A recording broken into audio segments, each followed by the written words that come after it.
તો રાજ્યમાં બોગસ લગ્ન નોંધણીનો વધુ એક કિસ્સો સામે આવ્યો છે। ખેડા જિલ્લાના હેરંજ ગામમાં યુવતીની જાણ બહાર જ નોંધણી કરી દીધી। હેરંજ ગામની યુવતીએ ક્યારેય લગ્ન ન કર્યા હોવાનું સામે આવ્યું। હરેશ નામના યુવકે ખોટી રીતે લગ્ન નોંધાવી દેતા યુવતીએ ફરિયાદ નોંધાવી છે। ટેબ્લેટ આપવાના બહાને ડોક્યુમેન્ટ મેળવી લગ્ન નોંધણી કરાવી દીધા હોવાનું ખુલ્યું। ત્યારે લગ્ન સર્ટિફિકેટની સામે આવતા યુવતી 6 મહિનાથી કાયદાકીય લડત લડી રહી છે। એસપીજીએ આ મુદ્દે તપાસ કરી જવાબદારો સામે પગલાં ભરવાની માંગણી પણ કરી છે।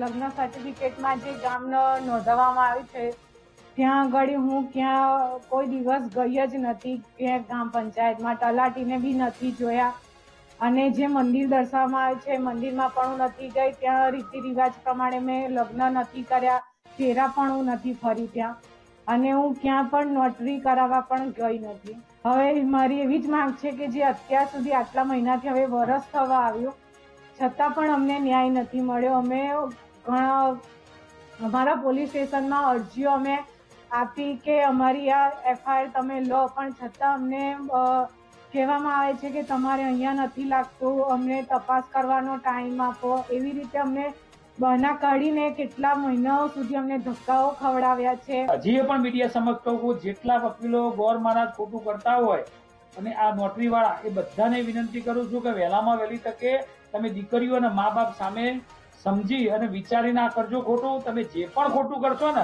એ બધાના અમે પુરાવા લાવીશું અને બધા ઉપર કાયદેસર કેસ કરીને જેલમાં ધકેલવાનો પ્રયત્ન એસપીજી કરશે। કે એના માતા પિતા અને એના સગા સંબંધીઓ વારંવાર પોલીસ સ્ટેશને જાય છે કે અમારા સાથે ખોટું થયું છે, પેલો અસામાજિક તત્વ હેરાન કરે છે, તો પણ કાયદેસર એની એફઆઈઆર લેવામાં આવતી નથી અને ખોટા કાગળો બતાવીને તમે લગ્ન કરી દીધા એવું બધું બતાવીને ધમકાવવામાં આવે છે। તો આ કેટલું વ્યાજબી કહેવાય? તો તંત્રને પણ કહેવા માંગુ છું અને જે પણ પોલીસ સ્ટેશન લાગતું હોય એને પણ કહેવા માંગુ છું કે વહેલામાં વહેલી તકે આ દીકરી પોતે બોલતી હોય, એના મા બાપ બોલતા હોય, એના સગા સંબંધીઓ બોલતા હોય તો કેમ ફરિયાદ દાખલ કરવામાં આવતી નથી? તો વહેલામાં વહેલી તકે આ દીકરીની ફરિયાદ દાખલ કરવામાં